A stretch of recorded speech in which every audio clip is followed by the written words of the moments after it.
Ivanka Trump, vajza e presidentit të Shteteve të Bashkuara të Amerikës Donald Trump, ka vizituar së bashku me familjen Shqipërinë gjatë muajit qershor.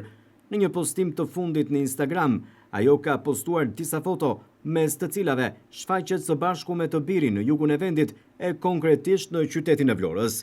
Gjatë vizitës së fundit në Shqipëri, çifti Ivanka Trump dhe Jared Kushner vizituan ishullin e Sazanit, ku aktualisht është në fazë planifikimi ndërtimi i një resorti luksoz me 5 yje. Gjithashtu ata qëndruan për disa orë edhe në zonën e Zvërnecit, një tjetër pikë me potencial të lartë për zhvillimin turistik. Edhe atje raportohet se është në shqyrtim një tjetër projekt investimi në fushën e hotelerisë dhe shërbimeve turistike. Në lidhje me këtë vizit, por edhe me foton e publikuar nga Ivanka Trump, ka reaguar edhe kryetari i Bashkisë së Vlorës Ermal Dredha, i cili në rrjetet sociale shprehet.